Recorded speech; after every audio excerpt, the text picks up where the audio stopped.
So with the recent outburst of your husband on Instagram, why are you just about to respond to the allegations? The honest truth is, when I was in my bedroom when my friend walked into the room with a couple of other people and woke me up and basically just started narrating what had happened. So when someone wakes you up from sleep, my, the honest truth, my first thought was, I thought maybe they found him dead. And then when they said they didn't know where he was, my thought was, and everybody's thought was, we need to find him. He's suicidal. We need to find him. We need to make sure he's alive and he's well. So my initial thought was not, I didn't even know what he had said. It was just, let's find him. Let's make sure he's okay and he's alive. So I couldn't respond to anything because I didn't even know the extent of what he has said till much later, because a lot of people, someone actually took my phone away from me. They didn't want me to see what was said online, and I was just scared for his life. I was just panicking. So at what point did you find out that he was okay and that nothing is wrong with him? At about I think 10, 11, we got a call. We were in my bedroom. Banky's mom came and she was praying. We were all praying. I know that his family in LA were praying as well. And so about 10, 11, we got AM. We got the call that he'd been found on Lekki Bridge, and at least he was safe. He was, I believe, in Banky's house, and he was okay. Okay, now I remember very well, 2 years ago, we were all in Dubai for your wedding. This is, like, if I'm not wrong, supposed to be your anniversary. And I saw on Instagram you posted videos of you guys celebrating your new single, which was trending yesterday. TJ wasn't there. So at what point, at what point did all this event started? My marriage and my relationship has been very public. And at one point, I decided that I didn't want to make it public anymore. So I'm always nervous when it comes to his birthday, because if I post, they read meaning into what I post. Or if I don't post, then it means we've broken up or there's problem in our relationship. So when I knew the anniversary was coming, and I knew I was either going to have to post happy anniversary or not post. The honest truth is, for the past 2 months, TJ and I have not been together. And it was something that we were trying to work through. But for me, I knew that this marriage wasn't going to work. And it's been like that for the past 2 months. So I didn't know if I should post and keep up appearances, and I didn't know if I should not post and face reality. So did he try to contact you yesterday, and maybe via phone call, or to see if, it's your anniversary, even if you guys are not going to be together again? I hadn't spoken to TJ since about a week now. He had left the house, and we were supposed to get some documents for my son. So what kind of documents? was supposed to get his passport. Okay. and I was calling him because he had booked the application online for him. And so I was calling him on Sunday night, like the interview's on Monday. You know, what time is it? Do you have all the documents? And he was reading the messages, but he wasn't responding. I remember I sent a message and I said, TJ, please, let's at least be friends and good parents to Jamil. And whatever is happening between the two of us, please, let's do this for Jamil. We need to go to the embassy. And he didn't respond. And I left it. I said, I know one day we'll apply for his passport. So you said for 1 week as a most spoken. At what point did you also realize that you need to move on with your life? And what are the things that made you make up your mind that you have to move on with your life back to Jane?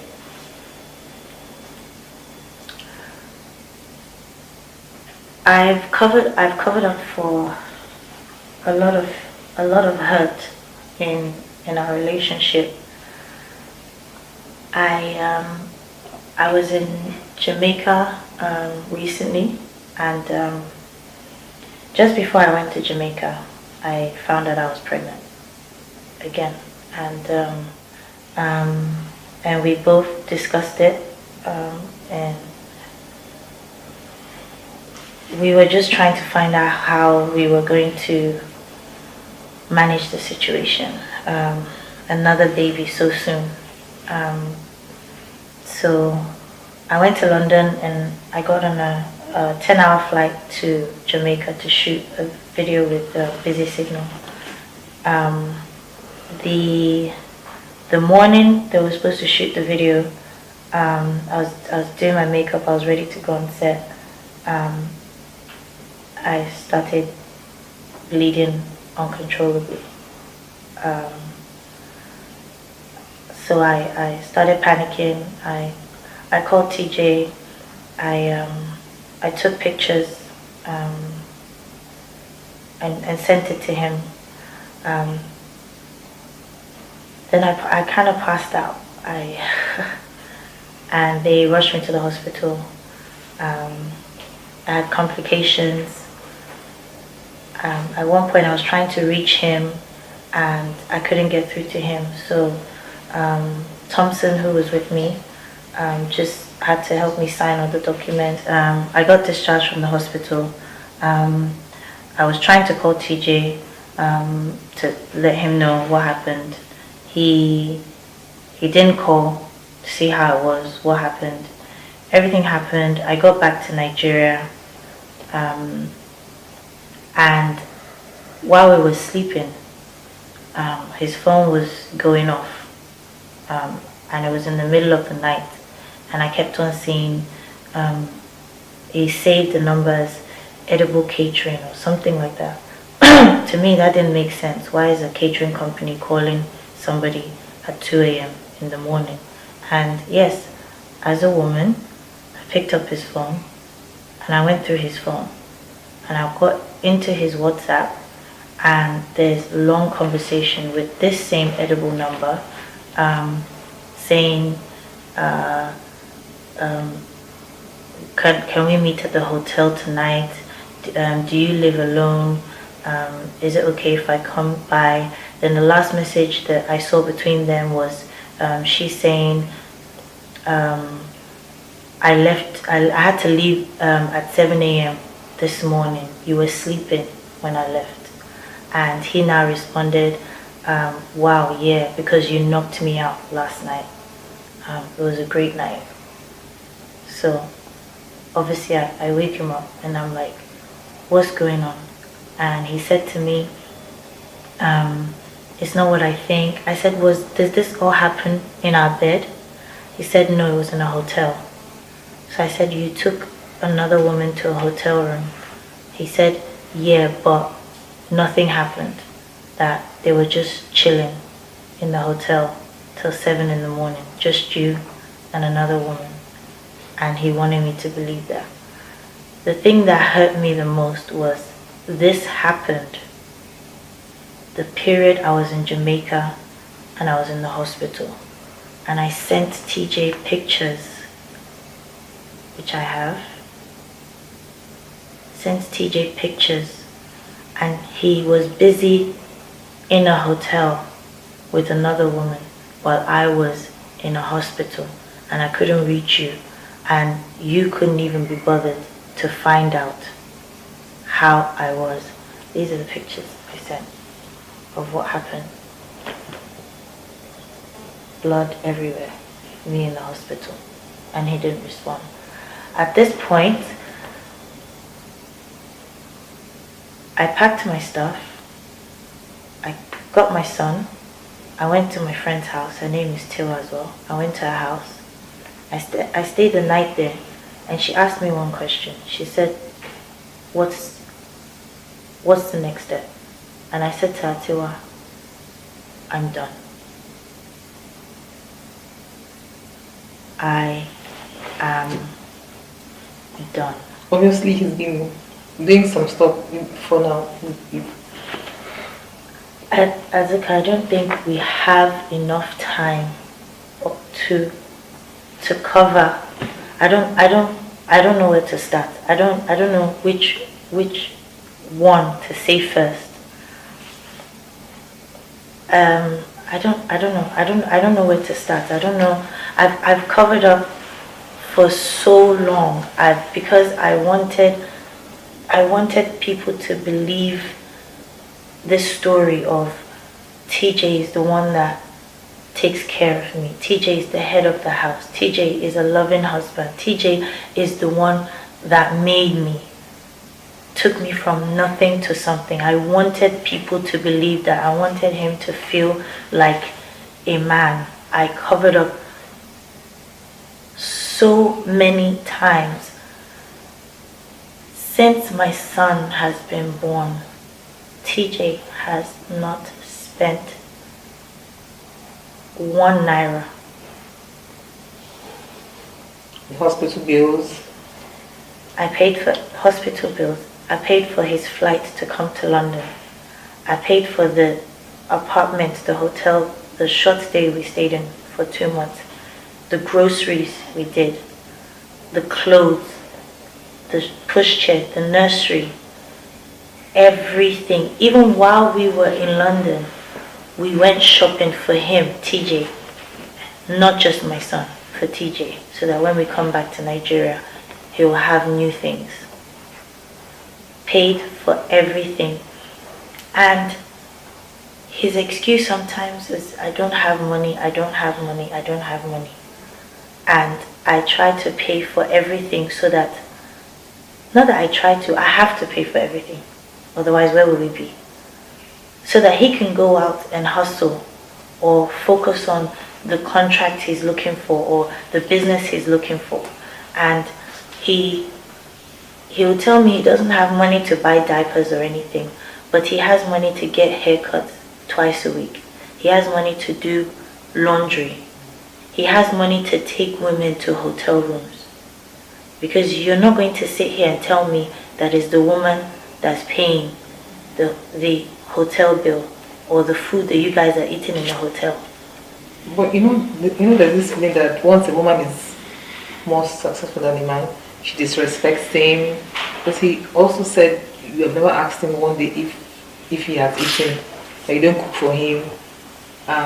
Maybe because we don't live with you guys in your home. He said you've never asked him one day if he has eaten, and for the past 2 years you have not cooked for him. So is it possible that you could be doing everything for him, but you still don't respect him as a husband? That's a lie. I'm not going to sit here and lie and say every time I come home I cook. And I'm not going to make excuses and say because of my career I'm too busy to cook.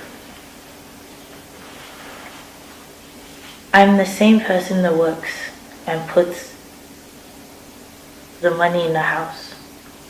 I'm the same person that works long hours to make sure we have a roof over our head.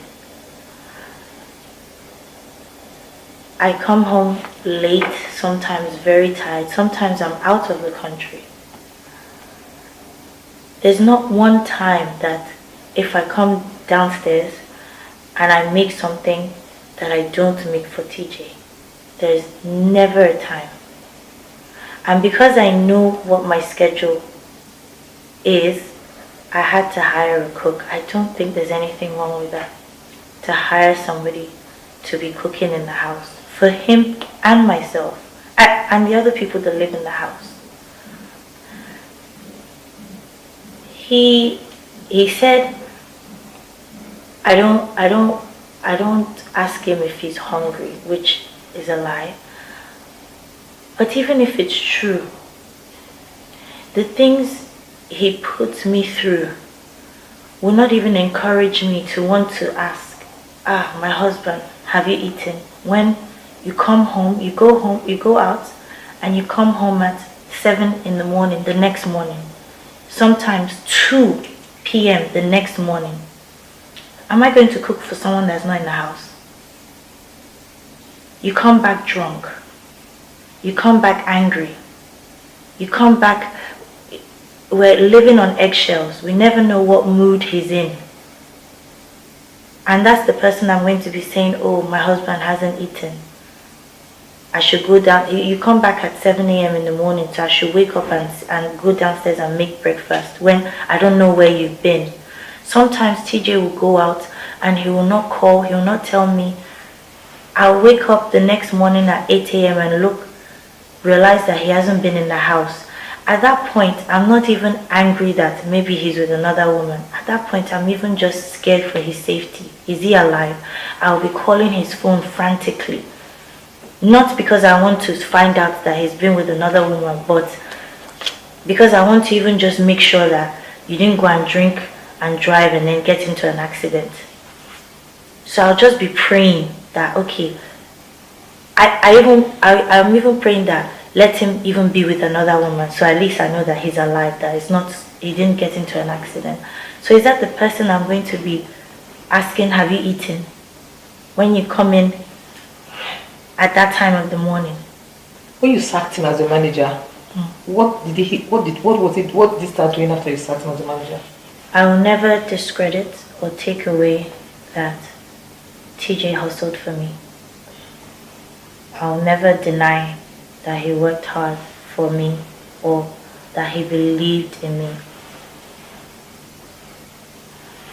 But what I will say is, at one point I had to say, when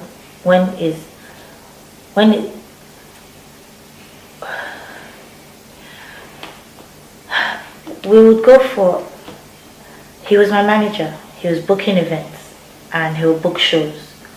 The first time I realized that there was some kind of foul play was he booked me for a wedding in London, and I kept on, company policy is that you don't go to the event until they pay you full.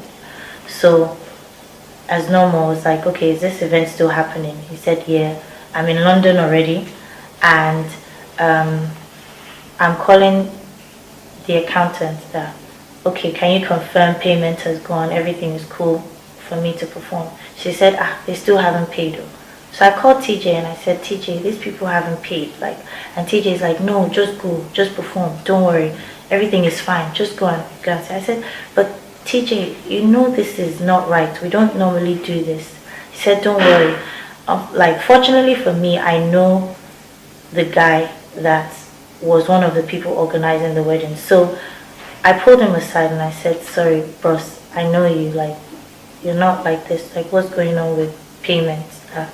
It's not fair, I'm already here, it's an hour to the reception, I'm supposed to perform. And he told me, what are you talking about? We've paid from about 4 months ago. And I was like, no, my accountant said there's no payment. So we started tracing, and I said, okay, please, can you send me the account you paid into? And he said they paid X amount of money into such and such account, which was TJ's personal account, not company account.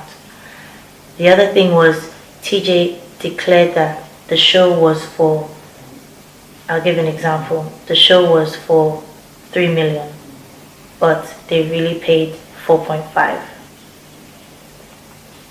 So he declared 3 million, and he obviously pocketed the other 4.5. He didn't tell me. And then out of the 3 million, he's still receiving his management fee of 40%, which is, I don't know if you know my industry. I used to pay, me and him used to split 40. In fact, it was higher at one point. And, you know, from people starting advising me that you cannot be sharing 50-50, that I reduced my share of it and said, look, it has to be 60-40, but even that 60-40 is high for management. So what you did in that instance is you took money already, and then you now even collected your percentage, and you didn't feel anything. You're stealing from your wife. You're stealing from, and he didn't see it as him stealing. You're stealing from me. And so I had to perform at the wedding for free because he had already swindled the money. I don't know what he did with it. He also said that your mom, he accused the mom, well, if you like the word witchcraft, because he actually said your mom wanted to turn him the way he turned your dad over his dead body, and that your mom has practically embarrassed him, I think, several. So does the mom live with you in the house, or she just came for a visit? No, my mom is based in the UK, and sorry, when I had Jamil, she moved back to Nigeria with us, and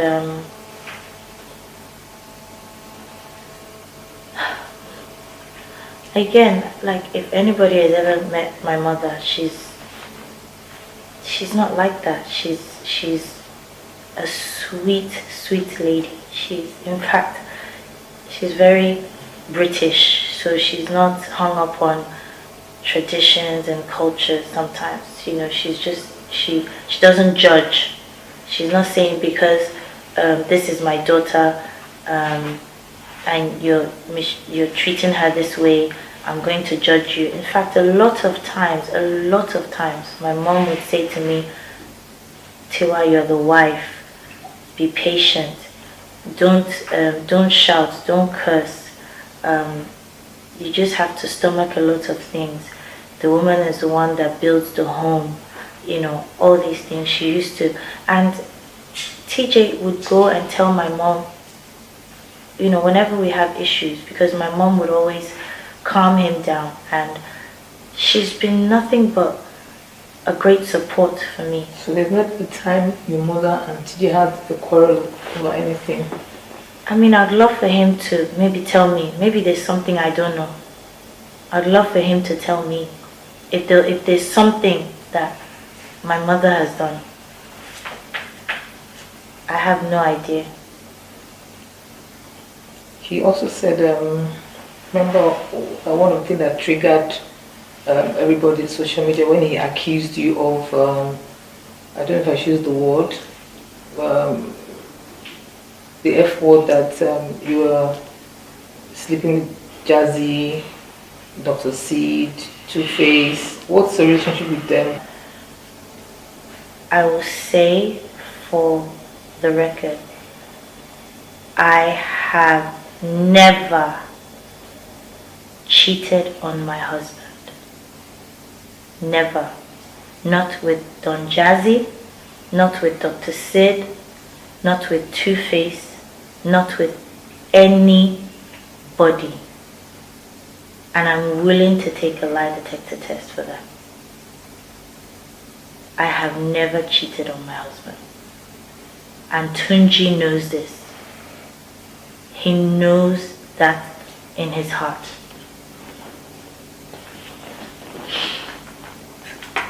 I wasn't going to say this, but sometimes, like, when we're in the studio, one of the things that, like Don Jazzy and some of my other label mates,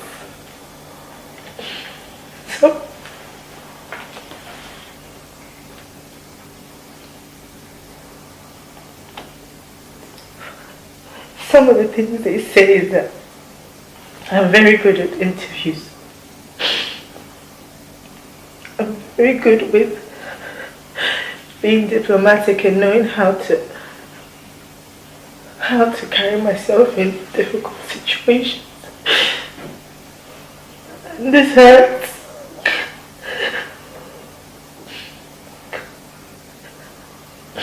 I'm not going to lie and tell you I haven't seen comments or seen what people are saying about me.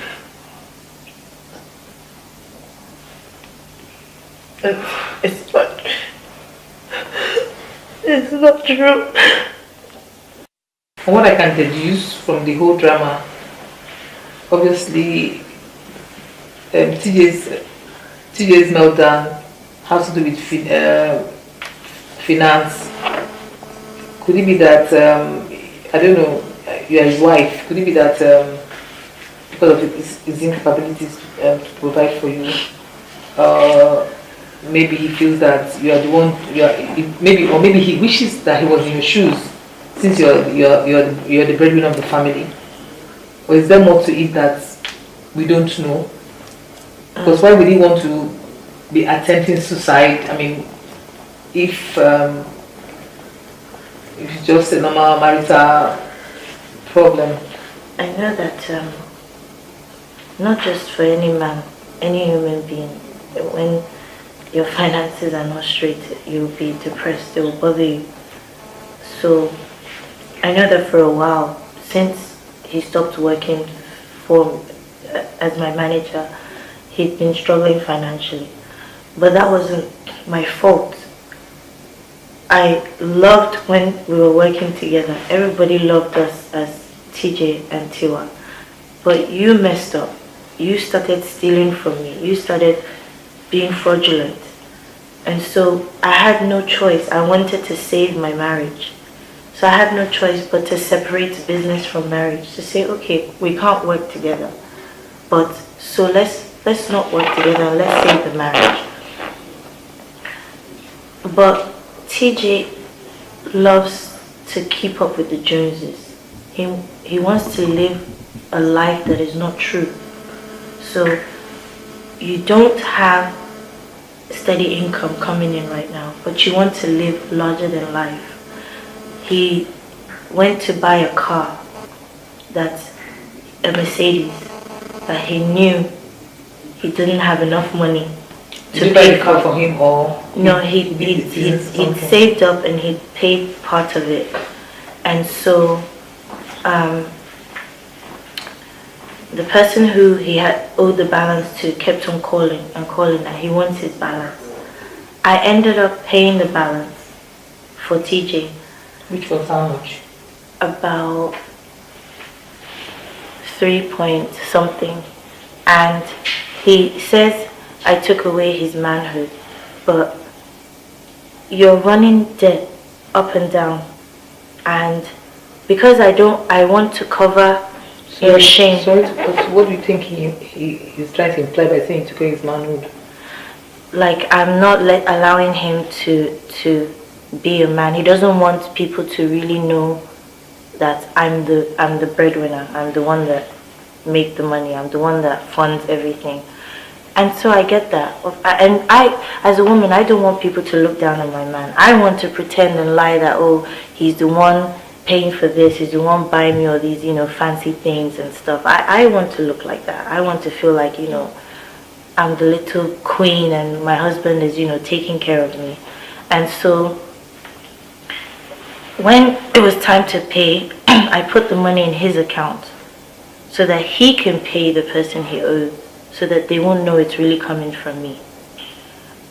He also went out to buy a Rolex watch, and he didn't end up he couldn't finish paying the balance. And so they called me as well. And also, because I'm always scared that I don't want it to get out in press, because a lot of people use that to threaten me sometimes, that if your husband doesn't pay, we're going to go to press. Why are they going to press? Because they know my name, Tiwa Savage's husband. And all the time, because I'm always trying to avoid this, I'll find a way to find money to put in his account so that he can pay and pay off the debt. You're putting us in debt all the time. You're going out to clubs, carrying women to clubs, spending money on drinks, then you leave the tab, you don't pay it, the club owner will call me and I'll end up going to pay, or sending my assistant to pay, or putting the money into your account so you can pay off. All the time. I'm the one working, getting money, and you're not even helping me to manage the small money that we're getting. You're putting us in debt for things that I'm not enjoying.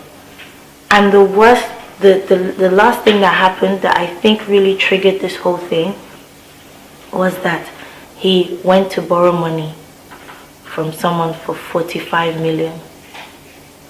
45 million naira. And he's lost it. Did he invest in the business or just... I just found out. I have no idea. I just got a call. I was in the studio, I was recording. I got a call that EFCC have a petition, or they're investigating a case. My brother called me from London. He said, please, what's TJ's account name? I said, Ibrahim Balogun. He sent me an account number. I said, is this his account? I confirmed it. I said, yes. He said, he got on the phone. I left the studio. He said, TJ is in big trouble.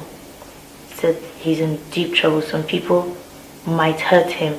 I said, why? What's going on? And he said, I need to be careful as well. Because we all know in situations when someone owes money and that person goes in hiding, who do they come after? They come after his family. They might kidnap his family, me or his son, and say until he pays the money, they will not release us. So in my frantic, and this is the period where we're not together, in my frantic mode to try and suppress this situation, I went to one of my big bros who I know can help. And even he said, where will he find 45 million to bail TJ? Where will I find 45 million to bail him out now? 45 million that you do not tell me you went to borrow. That you did not spend on me, that you did not spend on your son. A week ago, I told TJ that we're running out of milk, Jamil's food. And he didn't do nothing. And you borrowed 45 million. And you complain to everybody that can listen to you that you don't have money, but you cut your hair twice a week. You dry clean your clothes. Did you ask him what he did with the money? Maybe he... I haven't spoken to him since. All I've been trying to do is try and help him. Try and find somebody that will give me 45 million. So that they don't kill him. Or so that EFCC don't carry him. Or this news does not come out. What did you do with 45 million? Where do I want to find it? Or should we talk about the fact that I walked in on him taking cocaine in my house? When was that? We were still living in 1004 then, so I believe about just after we got married. I didn't even know he takes cocaine. I was upstairs recording with spells. I noticed he was downstairs for a long time. I even came downstairs thinking maybe he was warming food or something. I walk into the kitchen, his back was turned, so I literally was standing there and I saw him. It's nothing. Yeah. So I screamed, TJ! He turned around, quickly the paper, put it in his pocket, but he still had white powder on his nose. So I said, what? I screamed, is that cocaine? He started screaming at me, what am I doing down here? What am I talking about? What cocaine? Am I crazy? Where is the cocaine? Where is the cocaine? I've come again. So the first thing I did was call his parents that, come on, your son, no. Weed, I can even say I can manage. Alcohol, but cocaine. How does someone that claims he doesn't have money take cocaine. Cocaine, from what I understand, is for rich people, no? I'm very capital intensive too.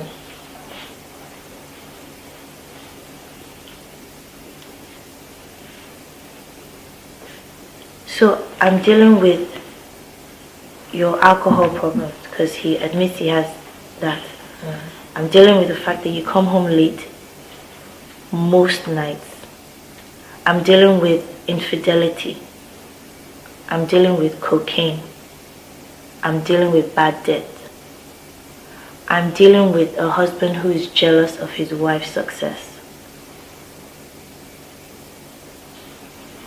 Sorry, I was going to ask you, before you guys decide to, walk up the eye, did you know, like, were there no signs that, the signs were just probably because you loved him so much, or you just feel that time was not on your hand, you want to get married? It's a combination of everything. Yes, I didn't know about the cocaine. I didn't know about the other child, apart from the two that he tells everybody on social media. I didn't know about the other I was going to child. ask about this. Is it true that he has a child in Nigeria too? Yes. Apart from the ones in America. I didn't know about those, but yes, I'm not going to lie and tell you I didn't see signs. I mean, even a lot of people warned me about the type of person TJ is. I'm going to say I made a mistake. I'm not ashamed to say it at this point. And everybody since at the beginning, everyone says you can't walk out of a marriage. Our culture frowns on it. You have to stay in it. You have to make it work. Okay, I made a mistake. Do I want to wait 10 years? Do I want to wait 15 years? If you're not happy, you can leave. And I was scared. Will I ever find somebody, like you said, oh, my age? I'm getting up there. And now I have a child. Will I ever find happiness? Will I ever find somebody else to marry me? That's the misconception that I feel sometimes in our society. I don't care at this point if I never get married again. I don't care. You know what I care about? I care about being happy for Jamil. I care about being strong. I care about not walking on eggshells. I care about not knowing what state he's going to be in. And yes, you know what? I do want a man that works. That will help me with my financial burden. I'm not saying he has to be a millionaire, a billionaire, but somebody that can help.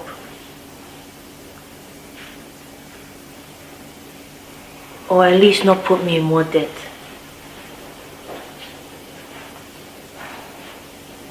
Has he been like abusive or something? Has he rushed? No. No. And I'll never play that victim card of, it's an abusive, physically abusive relationship, but it was a mentally abusive relationship.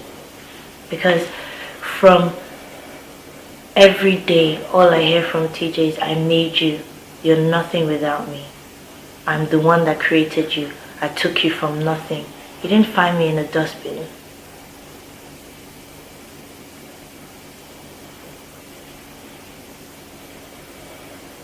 Well, look at your old pictures when I met you. Look at you now.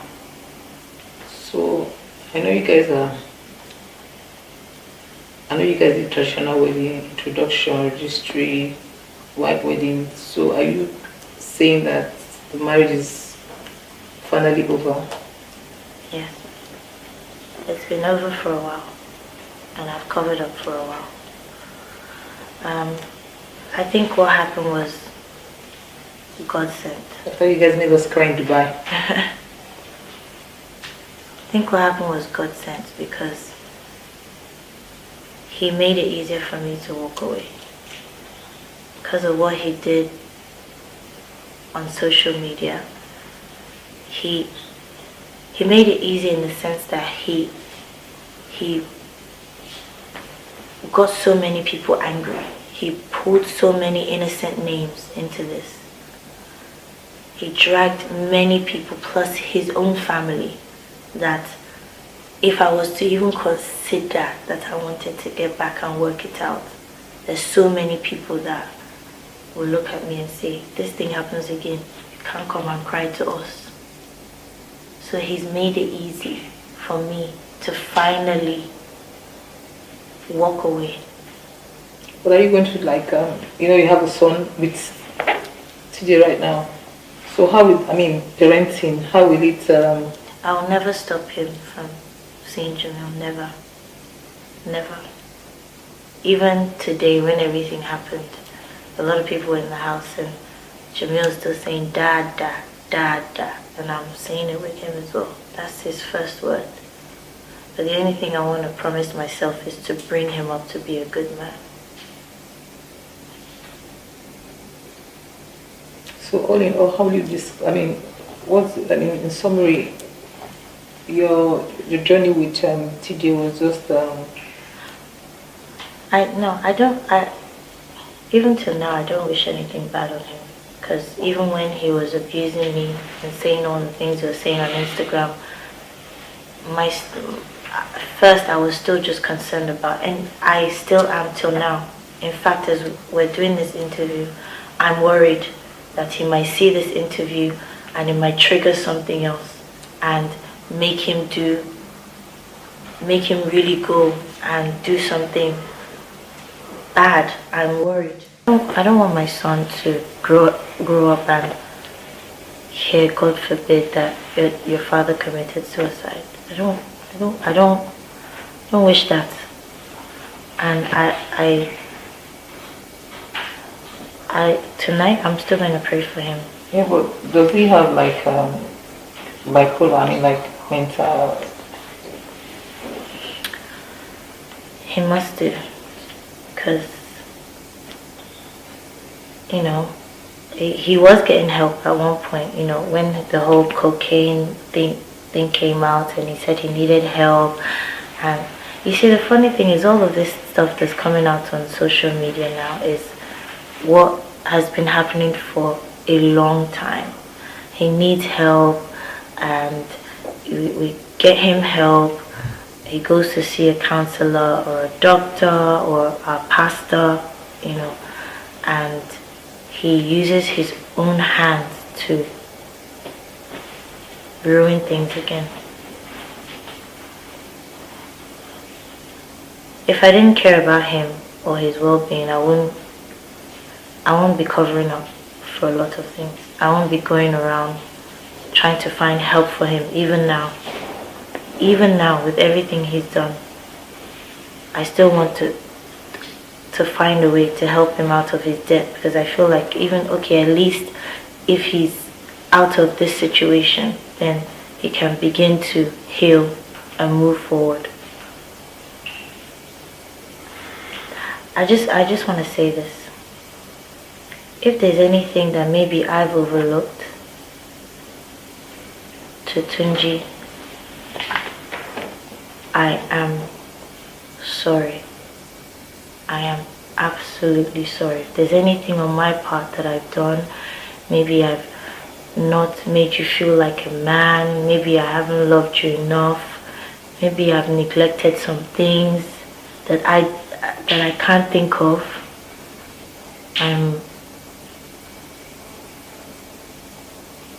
Tunji, I'm sorry, because you know I tried everything. I love you so much, and I'm sorry. I never wanted to divorce. I never wanted to come to this, and I'm just really sorry, and I want him to get better. And I'm not saying this for the camera, but I'll always pray for him.